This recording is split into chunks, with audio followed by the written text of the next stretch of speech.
Apa kabar semua? Kali ini Movieplot akan menceritakan alur film yang berjudul Misery, film thriller Amerika 1990 yang disutradarai oleh Rob Reiner berdasarkan novel 1987 karya Stephen King dengan nama yang sama, dibintangi oleh James Caan, Kathy Bates, Lauren Bacall, Richard Farnsworth, dan Frances Sternhagen tentang seorang penggemar psikotik yang menawan seorang penulis dan memaksanya menulis ceritanya. Tanpa basa-basi langsung aja ke ceritanya. Novelis terkenal Paul Sheldon adalah penulis serangkaian novel roman Victoria yang sukses menampilkan seorang tokoh bernama Misery Chastain. Karena ingin fokus pada cerita yang lebih serius, dia menulis sebuah naskah untuk sebuah novel baru yang dia harap akan meluncurkan karir pasca Misery-nya. Ketika bepergian dari Silver Creek, Colorado ke rumahnya di New York City, Paul terperangkap dalam badai salju dan mobilnya keluar dari jalan, membuat dia tidak sadarkan diri. Seorang perawat bernama Annie Wilkes menemukan Paul dan membawanya ke rumahnya yang terpencil.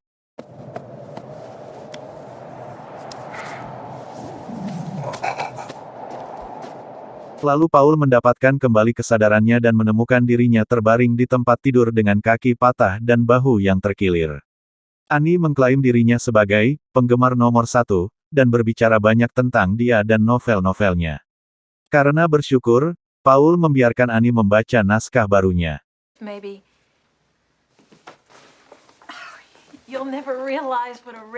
Saat memberinya makan, dia marah dengan senonoh dalam pekerjaan barunya dan menumpahkan sup pada dirinya, tetapi meminta maaf. Segera setelah itu, Annie membaca novel kesengsaraan terbaru, menemukan bahwa Misery meninggal di akhir buku, dan terbang ke dalam kemarahan. Dia mengungkapkan kepada Paul bahwa tidak ada yang tahu di mana dia berada, dan mengunci dia di kamarnya.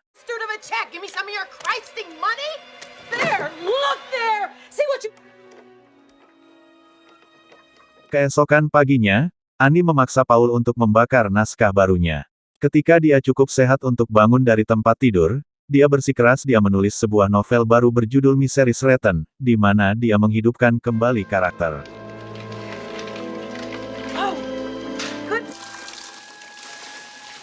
Annie selalu mungkir jika Paul ingin kembali kepada keluarganya, yang ada di otak Annie hanya cerita dari novel yang Paul buat.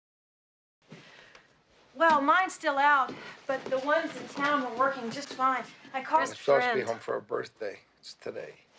Seketika Annie sangat baik dengan Paul, seketika juga dia sering ngamuk-ngamuk gak jelas karena jiwanya terobsesi isi buku dari Paul. I made you my specialty. Scrambled eggs a la Will. In the bank, do I tell Mrs. Bollinger, oh, here's one big bastard. Sementara itu, polisi juga sedang mencari-cari hilangnya Paul di sekitaran bukit salju.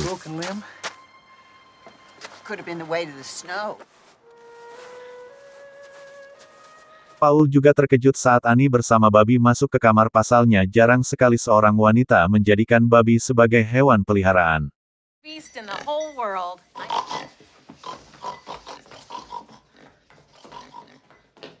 Annie selalu membahas masalah isi dari novel yang Paul buat karena dia betul-betul menggemarinya karena sebab itulah Paul dikurung di kamarnya.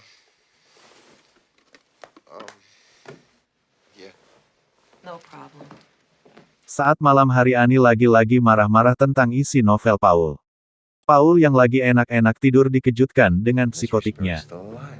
I don't want her dead! And you murdered her! No! Psikotik Annie terlalu menjiwai isi novel Paul hingga membuat dia betul-betul marah seperti hal itulah yang menimpanya yang padahal hanya sebuah novel. I thought you were good, Paul. Think about anybody coming for you. Not the doctors. Not your... Paul ingin sekali kabur dari rumah itu namun apa daya kaki dan tangannya sama sekali tidak bisa digunakan.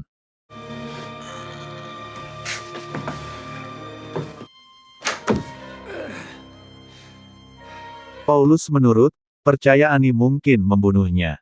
Suatu hari, ketika Annie pergi, Paul mulai menimbun obat penghilang rasa sakitnya. Dia mencoba meracuni Annie saat makan malam, tetapi gagal. Paul kemudian menemukan lembar memo clipping koran tentang masa lalu Annie. Di sisi lain polisi juga menemukan mobil Paul dari pesawat, kebanyakan polisi menyimpulkan bahwa Paul sudah mati tertimbun salju, namun kepala polisi masih ragu.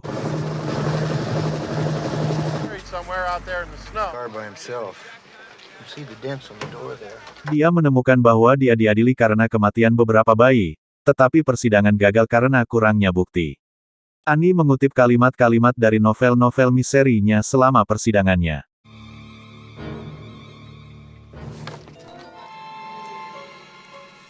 Paul lalu berniat untuk membunuh Annie dengan pisau, namun Annie mengetahui niat Paul lalu Annie menyuntik cairan lemes mager ke badan Paul.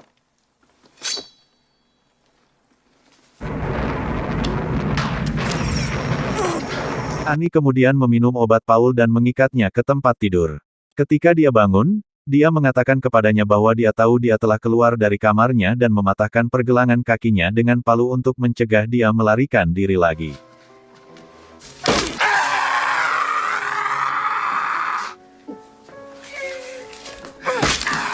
Sheriff lokal, Buster, sedang menyelidiki hilangnya Paul.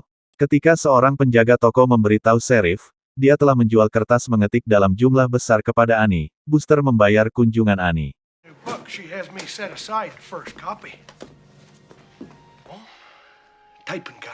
Saat polisi mau mendatangi rumah Annie, Annie langsung menyuntik cairan lemes mager sebut saja, lalu Annie menyembunyikan Paul.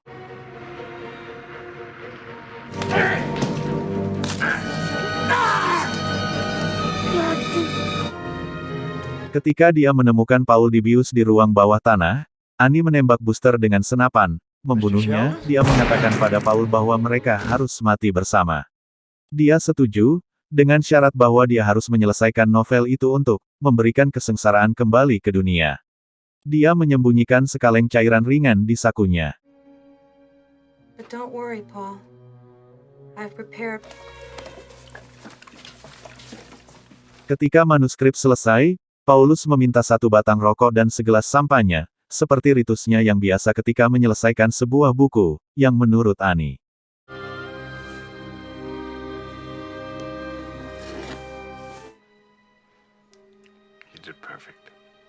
Saat menggunakan pertandingan yang Annie berikan padanya, Paul membuat naskahnya terbakar, dan ketika Annie bergegas untuk menyimpannya, dia memukul kepalanya dengan mesin tik. Mereka bertempur dan Annie terbunuh ketika Paul memukul wajahnya dengan pangkal patung yang berat.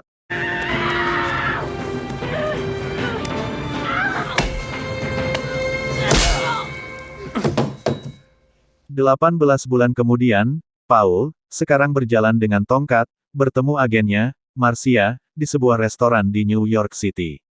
Keduanya membahas novel non-misteri pertamanya, dan Marcia menceritakan kepadanya tentang bas awal yang positif. Paulus menjawab bahwa dia tidak peduli, dan bahwa dia menulis novel untuk dirinya sendiri.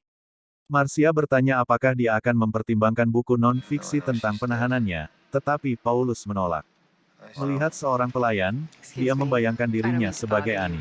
Pelayan berkata bahwa dia adalah penggemar nomor 1, yang dibalas oleh Paul, manis sekali kamu, dan cerita pun berakhir.